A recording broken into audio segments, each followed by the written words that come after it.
Hello friends, ഇന്നത്തെ എപ്പിസോഡിൽ ശ്യാമയെ കൊല്ലാൻ ശ്രമിച്ചതിന്റെ പേരിലാണ് കാർത്തികയെ ശാലിനി തല്ലിയതെന്നുള്ള കാര്യം അറിഞ്ഞതോടെ വിഷ്ണു ആകെ സംശയത്തിലാവുന്നു. ഇവിടെ ഇപ്പോ എന്തൊക്കെയാ സംഭവിക്കുന്നത് എന്ന് സംശയത്തോടെ വിഷ്ണു ആലോചിച്ച് നിൽക്കുമ്പോൾ ശ്യാമയെ ഉപദ്രവിക്കാൻ ശ്രമിച്ചത് കൊണ്ട് ശാലിനി കാർത്തികയെ തല്ലിയതിന്റെ പേരിൽ പരാതി പറഞ്ഞു നിൽക്കുന്ന കാർത്തികയോട് ശാരദ സത്യഭാമ പറഞ്ഞു, അതെ, ശരിക്കും ഇപ്പോ നീ ഒന്നും ചെയ്തില്ല എന്നല്ലേ പറയുന്നത്. ശ്യാമയെ ഉപദ്രവിച്ചില്ല എന്ന് നീ പറയുന്നത് പോലെ പൊന്നിയും പറയുന്നത് നിന്റെ സാധനങ്ങളൊന്നും പൊന്നി എടുത്തിട്ടില്ല എന്ന്. അതുപോലെ തന്നെയാണല്ലോ ഇപ്പൊ നീയും പറഞ്ഞുകൊണ്ടിരിക്കുന്നത്. അതുകൊണ്ട് ഇക്കാര്യത്തിൽ ആര് പറയുന്നത് വിശ്വസിക്കാൻ പറ്റുമെന്ന് സത്യം അന്വേഷിച്ചു. അപ്പോഴാണ് ശാലിനി അത് കേട്ട് നിന്നത് കൊണ്ട് ശാലിനി പറഞ്ഞു, അതെ, ഞാൻ ഇവള് ശ്യാമയെ ഉപദ്രവിച്ചില്ല എന്ന് പറഞ്ഞ ശരിയാണെങ്കിൽ കാർത്തികയെ ഞാനും തല്ലിയിട്ടും ഇല്ല എന്ന് ശാലിനിയും മറുപടി പറഞ്ഞു. അത് കേട്ടപ്പോഴേക്കും സത്യാമ്മ പറഞ്ഞു, കണ്ടില്ലേ, ഇപ്പൊ ആരും ഒന്നും ചെയ്തിട്ടില്ല, പിന്നെ എന്താ ഇപ്പൊ ഒരു പ്രശ്നം?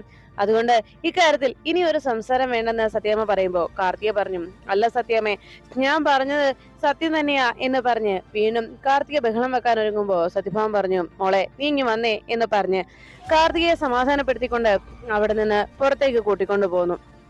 ആ സമയം വിഷ്ണുവിനാകെ സംശയമായി. കാർത്തിക ശ്യാമയെ ഉപദ്രവിക്കാൻ ശ്രമിച്ചു എന്ന് പറഞ്ഞതിന്റെ പിന്നിലുള്ള കാരണം എന്തായിരിക്കും എന്ന സംശയത്തോടെ വിഷ്ണു അങ്ങനെ നിൽക്കുമ്പോൾ വിഷ്ണു സത്യാമ്മയുടെ മുന്നിൽ പറഞ്ഞതെല്ലാം കളവായിരുന്നു എന്ന സത്യം തിരിച്ചറിഞ്ഞ ശാലിനി അതിന്റെ ദേഷ്യത്തിൽ ശ്യാമയെ ഉപദ്രവിക്കാൻ കൂടി കാർത്തിക ശ്രമിച്ചതിന്റെ ദേഷ്യത്തിൽ വിഷ്ണുവിനെ രൂക്ഷമായി നോക്കി.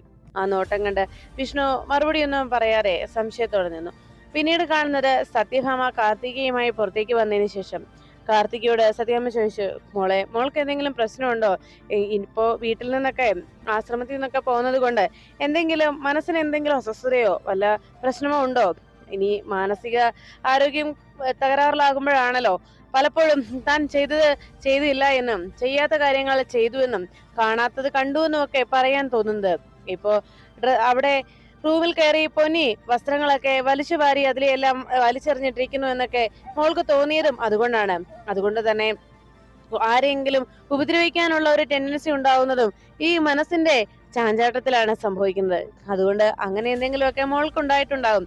അതുകൊണ്ട് മോളെ ഒരു കാര്യം ചെയ്യണം, ഇനി എന്തെങ്കിലും കാര്യങ്ങൾ ചെയ്യുമ്പോൾ വളരെ സൂക്ഷിച്ചു വേണം ചെയ്യാൻ എന്ന് സത്യഭാമ ഉപദേശിക്കുന്നത് കേട്ട് കാർത്തിക പറഞ്ഞു, സത്യമേ, ഞാൻ അങ്ങനെയൊന്നും ചെയ്തതല്ല, പൊന്നി അതൊക്കെ എടുത്തത് സത്യം തന്നെയാണ്, ഞാൻ പറഞ്ഞ കാര്യങ്ങളെല്ലാം സത്യമാണ് എന്ന് പറയുമ്പോൾ സത്യമ്മ പറഞ്ഞു, അതെ അതെ മോളെ, ഞാൻ പറയുന്ന നീ ഒന്ന് കേക്ക്. ഇനി ശാലിനി ഇവിടെ നിന്ന് പോകുന്നത് വരെ നീ കുറച്ചൊക്കെ ഒന്ന് കൺട്രോളിലായിട്ട് നടക്കണം, വളരെ സൂക്ഷിച്ചു വേണം ഓരോന്നൊക്കെ ചെയ്യാൻ, കേട്ടല്ലോ, ഇല്ലെങ്കിൽ ഇതുപോലെയൊക്കെ എന്തെങ്കിലും സംഭവിച്ചിട്ട് പറഞ്ഞിട്ട് കാര്യമില്ല എന്ന് പറഞ്ഞു. കാർത്തികയ്ക്ക് മാനസിക രോഗമാണ് എന്നുള്ള തെറ്റിദ്ധാരണയിൽ സത്യഭാമ കാർത്തികയെ ഉപദേശിച്ചിട്ട് അവിടെ നിന്ന് പോകുമ്പോ കാർത്തിക ആകെ ദേഷ്യത്തിലായി. കാർത്തിക അപ്പോഴേക്കും മനസ്സിലൊരു തീരുമാനമെടുത്തു, ശാലിനി, നീ നോക്കിക്കോ, നീ എന്നെ തല്ലിയല്ലേ, ഇതിന് നിനക്ക് ഞാൻ തിരിച്ചടി തന്നിരിക്കും. ഇനി മുതൽ വിഷ്ണുവേട്ടന്റെ വ്യാജ ഭാര്യയല്ല ഞാൻ, വിഷ്ണുവേട്ടന്റെ ശരിക്കുള്ള ഭാര്യ തന്നെയാകും ഞാൻ, നീ നോക്കിക്കോ എന്ന് മനസ്സിൽ ശബ്ദമെടുത്തുകൊണ്ട് കാർത്തിക നിന്നു. അപ്പോഴാണ് സത്യാമ്മ പറഞ്ഞ കാര്യങ്ങളും കാർത്തിക പറഞ്ഞ കാര്യങ്ങളും എല്ലാം കേട്ടുനിന്ന ശാലിനിയുടെ മനസ്സിൽ പൊന്നിയോട് ചില സംശയങ്ങൾ ചോദിക്കാനുള്ള ആഗ്രഹമുണ്ടായി. പൊന്നി പോകാൻ തുടങ്ങിയത് ശാലിനി വിളിച്ചു, പൊന്നി. അപ്പോഴേക്കും എന്താ കുഞ്ഞെ എന്ന് ചോദിച്ച് പൊന്നി ശാലിനിയെ നോക്കിയതും ശാലിനി ചോദിച്ചു, അല്ല, ശ്യാമ സംസാരിച്ചു എന്ന് പറയുന്ന കാർത്തികയുടെ വാക്കുകൾ അത് ശരിയാണോ പൊന്നി?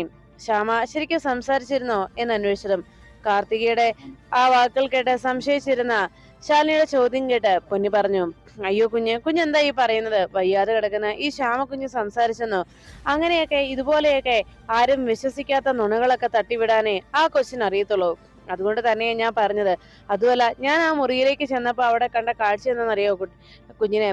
ആ ഡ്രസ്സെല്ലാം ആ ബെഡിന് മുകളിൽ വലിച്ചു വാരിയിട്ടിരിക്കുകയായിരുന്നു. ഞാൻ അതെല്ലാം ഒന്ന് അടുക്കി പെറുക്കി വെച്ച് കൊടുക്കാൻ നോക്കിയതാണ്. അപ്പോഴാണ് ആ പെങ്കൊച്ചു വന്ന് ഞാൻ അതെല്ലാം മോഷ്ടിക്കാൻ നോക്കിയതും അവളുടെ ബാഗ് പരിശോധിച്ചെന്നൊക്കെ പറഞ്ഞ് ഇത്രയേറെ കോലാഹലങ്ങൾ ഉണ്ടാക്കിയത്.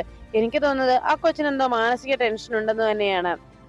അതുകൊണ്ടാണ് ഇങ്ങനെയൊക്കെ പറഞ്ഞത്. അല്ലെങ്കിലും കുഞ്ഞിനെ തന്നെ അറിയാവല്ലോ, ശ്യാമക്കുഞ്ഞ് ഈ അവസ്ഥയിൽ മിണ്ടിയെന്ന് പറഞ്ഞാൽ ആരെങ്കിലും വിശ്വസിക്കോ എന്ന് ചോദിച്ച് പൊന്നി തന്റെ ജോലിക്ക് ചെയ്യാനായി ആ റൂമിൽ നിന്ന് പോയി. അപ്പോഴാണ് അവിടെ ബെഡിൽ കിടന്ന ശ്യാമയെ നോക്കിക്കൊണ്ട് ശാലിനി അരികിലേക്ക് എത്തി. മോള് വിഷമിക്കണ്ട കേട്ടോ, മോള് പേടിക്കൊന്നും വേണ്ട, ആരൊക്കെ എന്തൊക്കെ പറഞ്ഞാലും ശരി, എനിക്ക് എന്റെ ശ്യാമ മോളെ വിശ്വാസമാണ്. നീ ഒരിക്കലും എന്നോട് കളവ് കാട്ടുകയോ നീ എന്നെ ഒരിക്കലും ചതിക്കുകയോ ചെയ്യില്ല, എന്നെ ഒരിക്കലും നീ വഞ്ചിക്കാനോ പറ്റിക്കാനോ ശ്രമിക്കില്ല, അതെനിക്ക് ഉറപ്പാണെന്ന് ശാലിനി ശ്യാമയെ നോക്കി പറഞ്ഞു. ശ്യാമ അപ്പോഴും ആ വാക്കുകൾ കേട്ട് ആകെ വിഷമത്തോടെ ശ്യാമയുടെ കണ്ണിലൂടെ കണ്ണുനീരൊഴുകി. ഇത് കണ്ടതും ശാലിനി പറഞ്ഞു, മോളെ നീ എന്തിനാ ഇങ്ങനെ സങ്കടപ്പെടുന്നത്? സങ്കടപ്പെടേണ്ട കാര്യമൊന്നുമില്ല, മോള് വിഷമിക്കൊന്നും വേണ്ട കേട്ടോ എന്ന് പറഞ്ഞ് ശാലിനി ശ്യാമയെ ആശ്വസിപ്പിച്ചു. അപ്പോഴും ശ്യാമ മനസ്സിൽ പറഞ്ഞു, അതല്ല കുഞ്ഞേച്ചി, കുഞ്ഞേച്ചിക്ക് എന്റെ മേലുള്ള ഈ വിശ്വാസമില്ലേ, അതാണല്ലോ ഞാൻ തകർത്ത് കളഞ്ഞത്. ഒരിക്കലും ഞാൻ ഒരു തെറ്റും ചെയ്യില്ല എന്നും കുഞ്ഞേച്ചിയോട് ഒരിക്കലും കളവ് ഞാൻ പറയില്ല എന്നും കുഞ്ഞേച്ചിയെ ഒരിക്കലും ഞാൻ ചതിക്കില്ല എന്നുമൊക്കെയുള്ള കുഞ്ഞേച്ചിയുടെ വിശ്വാസം, അതാണല്ലോ ഞാൻ തകർത്തുകൊണ്ടിരിക്കുന്നത്. അതാണ് കുഞ്ഞേച്ചി എന്നെ വല്ലാതെ കുത്തി നോവിപ്പിക്കുന്നത്. അത് മാത്രമല്ല, കുഞ്ഞേച്ചിയും വിഷ്ണുവേട്ടനും ഒന്നാകാനായിട്ട് എന്റെ കുഞ്ഞേച്ചിയുടെ ജീവിതം എനിക്ക് തിരിച്ചു തരണം. അതിനു വേണ്ടിയാണ് ഞാൻ ഈ പാടെല്ലാം പെടുന്നത്. എന്റെ കുഞ്ഞേച്ചിയെ വിഷ്ണുവേട്ടന്റെ കൂടെ ജീവിക്കുന്നത് എനിക്ക് കാണണം. അതിനുള്ള ശ്രമമാണ് കുഞ്ഞേച്ചി ഞാൻ ഈ നടത്തുന്നത് എന്ന് മനസ്സിൽ ശാലിനിയോട് ക്ഷമ പറഞ്ഞുകൊണ്ട് ശ്യാമ കിടന്നു. പിന്നീട് കാണുന്നത് വിഷ്ണു കിടക്കുന്ന നേരത്ത് പെട്ടെന്ന് വല്ലാതെ തണുപ്പ് അനുഭവപ്പെട്ടതുകൊണ്ട് വേഗം വിഷ്ണു ബെഡിൽ നിന്ന് എഴുന്നേൽക്കാനായി ശ്രമിച്ചു. അപ്പോഴേക്കും കാലിന് ഫ്രാക്ചർ ഉണ്ടായതിനാൽ വല്ലാത്ത വേദന അനുഭവപ്പെട്ടു. ഒരു വിധത്തിൽ വിഷ്ണു ബെഡിൽ നിന്ന് എഴുന്നേറ്റ് ആ കാലുമായിട്ട് പതുക്കെ ആ ബെഡിൽ തന്നെ ഇരുന്നു, കട്ടിലേലിരിക്കുന്നു. എന്നിട്ട് വിഷ്ണു ഉറക്കെ വിളിച്ചു, അമ്മേ ഇവിടെ ആരുമില്ലേ, എനിക്കൊന്ന് ഒരു പുതപ്പെടുത്തു തരാൻ, അമ്മേ കാർത്തികേ എന്നിങ്ങനെ കുറെ തവണ വിഷ്ണു വിളിച്ചുകൊണ്ടിരുന്നു. അപ്പോഴാണ് അതിലെ സ്റ്റെയർ കയറി വരുന്ന ശാലിനി വിഷ്ണു വിളിക്കുന്നത് കേട്ടത്. ശാലിനി വേഗം വിഷ്ണുവിന്റെ റൂമിന് വാതുക്കലേക്ക് വന്നു നിന്നു. വിഷ്ണു അപ്പോഴേക്കും ശാലിനി വന്നത് കാണാതെ വീണ്ടും വിളിച്ചുകൊണ്ടിരുന്നു, അമ്മേ അമ്മേ ആരെങ്കിലും ഉണ്ടോ ഇവിടെ, ഒന്ന് വന്ന് എനിക്കൊരു പുതപ്പെടുത്തു തന്നേ, അമ്മേ കാർത്തികേ, അല്ലെങ്കിലും ആരെയും ഒരു സമയത്തും കിട്ടില്ല എന്ന് പറഞ്ഞ് വിഷ്ണു ദേഷ്യപ്പെട്ട് അങ്ങനെ ഇരിക്കുമ്പോൾ ശാലിനി കുറെ നേരം വിഷ്ണു വിളിക്കുന്നത് കേട്ട് പതുക്കെ അകത്തേക്ക് വാതുക്കലേക്ക് വന്നു. ശാലിനിയെ കണ്ടതും വിഷ്ണു ചോദിച്ചു, ഓ താനിവിടെ ഉണ്ടായിരുന്നോ? അത് കേട്ടതും ശാലിനി അകത്തേക്ക് വന്നിട്ട് പറഞ്ഞു, ആ ഇവിടെ നിന്ന് വിളിക്കുന്നുണ്ടോ എന്ന് കാതോർത്ത് ഞാൻ വാതുക്കൽ തന്നെ നിൽക്കുകയായിരുന്നു എന്ന് പറഞ്ഞതും, അതിന് നിൽക്കേണ്ട കാര്യമൊന്നുമില്ലല്ലോ, അകത്തേക്ക് കയറി വരാമായിരുന്നല്ലോ എന്ന് വിഷ്ണു ചോദിച്ചു. അപ്പോഴാണ് ശാലിനി പറഞ്ഞത്, അതെ ഇങ്ങോട്ട് ഇവിടെ നിന്ന് വിളിക്കുന്ന കൂട്ടത്തിൽ വേറെ മറ്റു പല പേരുകളുമാണ് ഞാൻ കേട്ടത് എന്ന് ശാലിനി പറഞ്ഞത്. വിഷ്ണു പറഞ്ഞു, ആ കൂടെ അമ്മേ അമ്മേ എന്നും വിളിച്ചിരുന്നു, അത് താൻ കേട്ടില്ലേ എന്ന് ശാലിനിയോട് വിഷ്ണു ചോദിച്ചു. ശാലിനി പറഞ്ഞു, ഇപ്പൊ എന്താ വേണ്ടത്? പുതപ്പല്ലേ, ഞാൻ എടുത്തു തരാം എന്ന് പറഞ്ഞ് ശാലിനി വേഗം ആ കബോർഡിൽ നിന്ന് ഒരു പുതപ്പെടുത്തു. വിഷ്ണു ശാലിനിയോട് അതിങ്ങ് തന്നേക്ക് എന്ന് പറഞ്ഞ് കൈ നീട്ടുന്നു. അപ്പോഴാണ് യാദൃശ്ചികമായി അതുവഴി രോഹിത് എത്തിയത്. വിഷ്ണുവിന്റെ റൂമിൽ ശാലിനി നിൽക്കുന്നതും വിഷ്ണുവും ശാലിനിയും കൂടി സംസാരിക്കുന്നതും രോഹിത് കാണുന്നു. ശാലിനിയുടെ നേരെ കൈനീട്ടി വിഷ്ണു അത് തന്നേക്കാൻ ആവശ്യപ്പെട്ടതും ശാലിനി പറഞ്ഞു, വേണ്ട വിഷ്ണുവേട്ടൻ കിടന്നോ, ഞാനത് പുതപ്പിച്ചു തരാം എന്ന് പറഞ്ഞു. അപ്പോഴേക്കും വിഷ്ണു പറഞ്ഞു, ശരി, തന്നെ ഞാൻ വിളിച്ചത് താൻ കേട്ടില്ലല്ലേ എന്ന് ചോദിച്ചപ്പോ ശാലിനി പറഞ്ഞു, ഇവിടെ ബാക്കിയുള്ളവർ അലമുറയിട്ട് വിളിച്ചിട്ടും കരഞ്ഞിട്ടും ഒന്നും ആരും ആ വിളി കേൾക്കുകയോ ആ കരച്ചിൽ കാണുകയോ ചെയ്യുന്നില്ലല്ലോ എന്ന് പറയുമ്പോ വിഷ്ണു മനസ്സിൽ പറഞ്ഞു, എടോ തന്റെ കണ്ണുനീര് കാണുമ്പോ തന്റെ മനസ്സ് വേദനിക്കുമ്പോ തന്നെ ചേർത്ത് പിടിച്ച് ഇതൊക്കെ വെറും ഒരു നാടകം മാത്രമാണെന്നും അമ്മയെ ബോധ്യപ്പെടുത്താനുള്ള വെറുമൊരു നാടകം, സത്യത്തിൽ തന്നെ കൊണ്ട് സത്യങ്ങൾ പറയിപ്പിക്കുന്നതിന് വേണ്ടിയുള്ള എന്റെ ശ്രമമായിരുന്നു ഇതെല്ലാം എന്ന് പറയണമെന്നും ആ കണ്ണുനീരെ തുടയ്ക്കണമെന്നും ഒക്കെ എനിക്ക് ആഗ്രഹമുണ്ട്. പക്ഷെ ഞാൻ ഇതെല്ലാം ചെയ്യുന്നത് തന്നെ കൊണ്ട് സത്യം പറയിപ്പിക്കാനോടോ? തന്റെ നാവിൽ നിന്ന് തന്നെ ആ സത്യം പുറത്തു വരണം, അതിനുവേണ്ടിയാണ് എന്ന് മനസ്സിൽ ഇങ്ങനെ വിഷ്ണു ചിന്തിക്കുമ്പോ ശാലിനി പറഞ്ഞു, വിഷ്ണുവേട്ടൻ കിടന്നോ, ഞാൻ ഇത് പുതപ്പിച്ചു തരാമെന്ന് പറഞ്ഞത് ശാലിനി വിഷ്ണുവിനെ ആ പുതപ്പിക്കാനായിട്ട് തയ്യാറായി.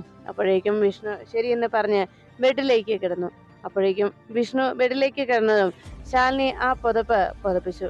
അപ്പോഴാണ് ശാലിനി ബെഡ് പുതപ്പിട്ട് എഴുന്നേറ്റ് പോകാൻ തുടങ്ങുമ്പോഴേക്കും വിഷ്ണുവിന് പനിയുണ്ടോന്ന് അറിയാനായി ശാലിനി ചോദിച്ചു, അല്ല മെഡിസിനൊക്കെ കഴിച്ചതാണോ എന്ന് ചോദിച്ചപ്പോ വിഷ്ണു പറഞ്ഞു, ആരെടുത്ത് തരാനാ, ആരും അതിന് ഉത്തരവാദിത്തോടെ ആരും ഇല്ലല്ലോ എന്ന് പറഞ്ഞപ്പോ ശാലിനി പറഞ്ഞു, അല്ല അതിനിവിടെ ആളുണ്ടല്ലോ, അവരും എടുത്തു തന്നില്ലേ എന്ന് അന്വേഷിച്ചു. വിഷ്ണു ഒന്നും പറയാറ് അങ്ങനെ ഇരിക്കുന്നത് കണ്ടതും ശാലിനി ചോദിച്ചു, എന്നിട്ട് മെഡിസിൻ ഇപ്പൊ എവിടെയാ എന്ന് അന്വേഷിച്ചപ്പോ വിഷ്ണു പറഞ്ഞു, അത് ആ കബോർഡിന് ആ ഡ്രോമേശയിലുണ്ട്, ആ ഡ്രോയറിലുണ്ട് എന്ന് അറിയിച്ചതും ശാലിനി വേഗം ഡ്രോ തുറന്നു. അതില് ആ ഒരു ബോക്സ് കണ്ടപ്പോഴേക്കും വിഷ്ണു പറഞ്ഞു, അതിലെ ആ മുകളിലിരിക്കുന്ന ഗുളികയാണ് എന്ന് പറഞ്ഞു. ശാലിനി ഗുളികയെടുത്ത് വിഷ്ണുവിന് നൽകി. അത് കഴിച്ചിട്ട് വിഷ്ണു വീണ്ടും അവിടെ കിടന്നു. ആ സമയത്ത് വിഷ്ണുവിനെ അങ്ങോട്ട് കിടക്കാൻ തുടങ്ങുന്ന നേരത്ത് പെട്ടെന്ന് വിഷ്ണുവിന്റെ കൈ ഒന്ന് പതറുകയും ശാലിനി വിഷ്ണു വീഴാതിരിക്കാനായി വിഷ്ണുവേട്ടാ എന്ന് പറഞ്ഞ് ശാലിനി താങ്ങി പിടിച്ചതും വിഷ്ണുവിന്റെ കയ്യിലേക്ക് ശാലിനി മുറുകെ ആ കയ്യിലേക്ക് ചേർത്ത് പിടിച്ചു. അപ്പോഴാണ് ശാലിനിയെ അങ്ങനെ കയ്യിലേക്ക് ചേർത്ത് അങ്ങനെ പിടിച്ച് ശാലിനിയുടെ കയ്യിൽ ബലമായി പിടിച്ചുകൊണ്ട് വിഷ്ണു അങ്ങനെ നോക്കുമ്പോൾ ശാലിനി ആകെ വേദനയോടെ വിഷ്ണുവിന്റെ മുഖത്തേക്ക് തന്നെ നോക്കി. അപ്പോഴാണ് അത് കണ്ടു നിന്ന് രോഹിത് ആലോചിച്ചത്, അത് ശരി, അപ്പോ ഇപ്പോഴും ആ പ്രണയത്തിന്റെ ആ ഒരു നീട്ടിലങ്ങ് തീർന്നിട്ടില്ല അല്ലെ? ഇത് തീരണമെങ്കിൽ കുറെ സമയമെടുക്കും. ആ പ്രണയത്തിന്റെ ആ വേദന എരിഞ്ഞില്ലാതാകാനും അവരുടെ പ്രണയം അവർക്ക് വീണ്ടെടുക്കാനും കുറച്ച് സമയമെടുക്കും എന്ന് രോഹിത് അങ്ങനെ ആലോചിച്ചു നിന്നു. അതിനുശേഷം രോഹിത് കുറച്ചു നേരം കൂടി അവരുടെ ആ പിണക്കം മാറുന്നുണ്ടോ എന്ന് ശ്രദ്ധിക്കുമ്പോൾ ശാലിനി വിഷ്ണുവിനെ അവിടെ ബെഡിൽ കിടത്തിയിട്ട് പനിയുണ്ടോ എന്ന് അറിയാനായി വിഷ്ണുവിന്റെ നെറ്റിയിലേക്ക് കൈവയ്ക്കണം. എന്നിട്ട് പതുക്കെ കഴുത്തിലും കൈവച്ച് നോക്കിയിട്ട് പറഞ്ഞു. ഒന്നും മിണ്ടാതെ ശാലിനി പോകാൻ തുടങ്ങുമ്പോ വിഷ്ണു വിളിച്ചു, ശാലിനി. അപ്പോഴേക്കും പനിയുണ്ടോന്ന് പറഞ്ഞില്ല എന്ന് പറഞ്ഞതും ശാലിനി പറഞ്ഞു, ഇല്ല, ഇപ്പൊ ചൂടൊന്നും തന്നെ ഇല്ല, കുഴപ്പമൊന്നും ഇല്ല എന്ന് ശാലിനി വിഷ്ണുവിനെ സമാധാനിപ്പിച്ചു. അങ്ങനെ പറഞ്ഞ് ശാലിനി പോകാൻ തുടങ്ങുമ്പോഴേക്കും വിഷ്ണു ആകെ വിഷമത്തോടെ ശാലിനിയെ വീണ്ടും വിളിച്ചു. ശാലിനി സങ്കടത്തോടെ വിഷ്ണുവിനെ ഒന്ന് നോക്കിയതിനു ശേഷം ശാലിനി വാതിക്കലേക്ക് പോകുന്നു. ഡോർ തുറന്ന് പോകാൻ തുടങ്ങുമ്പോഴേക്കും ശാലിനി ഡോർ തുറക്കാൻ നോക്കിയിട്ട് ഡോർ ഓപ്പൺ ആവുന്നില്ല. അപ്പോഴേക്കും വിഷ്ണു ചോദിച്ചു, എന്തു പറ്റി? അല്ല, ഡോർ ലോക്കായിരിക്കുന്നു, എന്താ പറ്റിയെന്ന് അറിയില്ല എന്ന്. അതിനിടയിൽ വിഷ്ണു ശാലിനിയും കൂടി സംസാരിച്ചുകൊണ്ടിരിക്കുമ്പോ രോഹിത് അവരെ രണ്ടുപേരുടെയും വിഷമങ്ങളും സങ്കടങ്ങളും എല്ലാം അവർ പറഞ്ഞു തീർക്കുന്നതിന് വേണ്ടി ആരും അവരെ ഡിസ്റ്റർബ് ചെയ്യണ്ട എന്ന് പറഞ്ഞ് പതുക്കെ ആ ഡോറ് ലോക്ക് ചെയ്ത് പുറത്തു നിന്ന് ലോക്ക് ചെയ്ത് വെച്ചിട്ട് രോഹിത് പോയത്. അപ്പോഴേക്കും ശാലിനി പുറത്തേക്ക് ഇറങ്ങാനായി ഡോറ് തുറക്കാൻ ശ്രമിക്കുമ്പോൾ ഡോറ് ലോക്ക്ഡ് ആണെന്നുള്ള വിവരം അറിയുന്നു. അവസാനം വിഷ്ണു വേഗം ശാലിനി പറഞ്ഞ് വിശ്വസിക്കാനാകാതെ താനങ്ങ് മാറ്, ഞാൻ നോക്കാതെന്ന് പറഞ്ഞ് പതിയെ എഴുന്നേറ്റ് വാതിക്കലേക്ക് വന്ന് ഡോറ് തുറക്കാനായി ശ്രമിച്ചു. അപ്പോഴേക്കും വിഷ്ണുവും പറഞ്ഞു, അയ്യോ, ഇത് ലോക്കായി കിടക്കുകയാണല്ലോ. അത് കേട്ട ഉടനെ ശാലിനി ചോദിച്ചു, അത് തന്നെയല്ലേ ഇപ്പോൾ ഞാനും പറഞ്ഞത്. അല്ല, താനിത് തുറന്നു കിടന്ന ഡോർ വഴിയല്ലേ അകത്തേക്ക് കയറിയത് എന്ന് വിഷ്ണു ചോദിച്ചപ്പം, അതെ, അല്ലാതെ ഞാൻ പറഞ്ഞൊന്നും വന്നതല്ലോ എന്ന് ശാലിനിയും മറുപടി നൽകി. ഇനിയിപ്പോ എന്താ ചെയ്യുക എന്ന് ചോദിച്ചതും എന്നാ രോഹിത്തിനെ ഒന്ന് വിളിച്ചു പറയാമെന്ന് പറഞ്ഞതും രോഹിത്തിനെ ഫോണിലേക്ക് വിളിച്ചു. അയ്യോ, ഫോൺ സ്വിച്ച് ഓഫ് ആണല്ലോ എന്ന് ശാലിനി നിരാശയോടെ വിഷ്ണുവിനോട് പറഞ്ഞു. ഉടനെ വിഷ്ണു പറഞ്ഞു, എന്നാ നീ എടോ താൻ ശ്യാമയുടെ ഫോണിലേക്ക് വിളിക്കേ. ഉടനെ തന്നെ ശ്യാമയെ വിളിക്കാൻ ശ്രമിച്ചപ്പോഴേക്കും ശാലിനി ചോദിച്ചു, അല്ല, ഞാനെങ്ങനെയാ ശ്യാമയെ വിളിക്കുന്നത്? ശ്യാമയ്ക്ക് ഇപ്പൊ ഫോൺ എടുക്കാൻ പറ്റില്ലല്ലോ, ഫോൺ ചെയ്ത് അങ്ങോട്ട് കോള് വിളിച്ചിട്ടും കാര്യമില്ലല്ലോ എന്ന് ചോദിച്ചപ്പോ വിഷ്ണു പറഞ്ഞു, എടോ, ശ്യാമയുടെ അടുത്ത് രോഹിത് ഉണ്ടാവുമല്ലോ, ശ്യാമയുടെ ഫോൺ റിങ് ചെയ്യുന്നത് കാണുമ്പോൾ രോഹിത് എന്തായാലും അറ്റൻഡ് ചെയ്യും, അപ്പൊ പിന്നെ അത് മതിയല്ലോ കോൾ എടുക്കാനായിട്ട് എന്ന് ചോദിച്ചപ്പോ ശാലിനി അത് ശരിയാ എന്ന് പറഞ്ഞ് ശ്യാമയുടെ ഫോണിലേക്ക് വിളിച്ചു. അപ്പോഴും സെയിം അവസ്ഥ തന്നെയാണെന്ന് മനസ്സിലാക്കിയ ശാലിനി നിരാശയോടെ വിഷ്ണുവിനോട് പറഞ്ഞു, അയ്യോ, അതും സ്വിച്ച് ഓഫ് ആണല്ലോ, ഇനി എന്ത് ചെയ്യും? അപ്പോഴേക്കും രോഹിത്തിനെയും ശ്യാമയും കിട്ടില്ലെന്ന് അറിഞ്ഞതോടെ വിഷ്ണുവിനും ശാലിനിക്കും ടെൻഷനായി. ഇനി എന്താ ചെയ്യുക എന്ന് ആലോചിച്ച് അങ്ങനെ നിന്നതും ശാലിനിയോട് വിഷ്ണു പറഞ്ഞു, അല്ല, ഇനി പൊന്നിയോ പിളച്ചറിനെ വിളിച്ചാലോ എന്ന് അന്വേഷിച്ചപ്പോഴാണ് ശാലിനി പറഞ്ഞത്, അവർ രണ്ടുപേരും ജോലി കഴിഞ്ഞ് വീട്ടിൽ പോയി. ഇനിയുള്ളത് അച്ഛനാ. വയ്യാത്ത ആ കാല് വെച്ച് അച്ഛനോട് വന്ന് ഡോറ് തുറക്കാൻ പറയാൻ പറ്റുമോ? പിന്നെ ഇനിയിപ്പോ ഇവിടെ ഉള്ളത് സത്യാമ്മ മാത്രമാ. സത്യാമ്മയെ വിളിച്ച് നമ്മൾ രണ്ടുപേരും ഒരു റൂമിൽ അകപ്പെട്ടു പോയെന്ന് പറഞ്ഞാൽ പിന്നെ അതിലും ഭേദം ഞാൻ ഈ രണ്ടാമത്തെ നിലയിലെ ഇവിടുത്തെ ഈ ജനൽ വഴി ഈ നിലയിൽ നിന്ന് താഴേക്ക് സ്വയം ചാടി സ്വയം ഇല്ലാതാവുന്നതായിരിക്കും എന്ന് ശാലിനി വിഷ്ണുവിനോട് അറിയിച്ചു. അപ്പോഴേക്കും വിഷ്ണു ആകെ ഞെട്ടലോടെ ശാലിനിയെ നോക്കുമ്പോൾ ശാലിനി ചോദിച്ചു, ഇനിയിപ്പോ എന്താ ചെയ്യുക? ഒന്ന് രക്ഷപ്പെടാൻ എന്തെങ്കിലും ഒരു വഴിയുണ്ടോ എന്ന് വിഷ്ണുവോട് ശാലിനി ചോദിച്ചു. അപ്പോഴാണ് വിഷ്ണു പറഞ്ഞത്, അതിനിപ്പോ എന്താ ചെയ്യുക? ഇന്നിനിപ്പോ ഇവിടെ കിടന്നുറങ്ങണം, അല്ലാതെ എന്താ എന്ന് ചോദിച്ചതും ശാലിനി ചോദിച്ചു, അതോ ഇവിടെ കിടന്നുറങ്ങാനോ ഞാനോ എന്ന് അന്വേഷിച്ചതും വിഷ്ണു ചോദിച്ചു, പിന്നല്ലാതെ ഇതെന്താ സിംഹത്തിന്റെ മടയൊന്നും അല്ലല്ലോ ഇവിടെ കിടന്നുറങ്ങുന്നതിൽ എന്ന് വിഷ്ണു ഒട്ടും പ്രശ്നമില്ലാത്ത രീതിയിൽ സംസാരിക്കുമ്പോൾ ശാലിനി ആകെ നിരാശയോടെ, ഇവിടെ ഞാൻ കിടന്നുറങ്ങിയാൽ പിന്നെ ഉണ്ടാകാൻ പോകുന്ന ഭൂകമ്പം എന്നാണ് വിഷ്ണുവേട്ടൻ അറിഞ്ഞൂടെ എന്ന സംശയത്തോടെയുള്ള നോട്ടം ശാലിനി വിഷ്ണുവിന് നേരെ നോക്കുമ്പോൾ ഒന്നും മിണ്ടാനാകാതെ ഇനി എന്ത് ചെയ്യുന്നുള്ള ആശങ്കയിൽ വിഷ്ണുവും ആകെ സംശയത്തോടെ നിന്നു.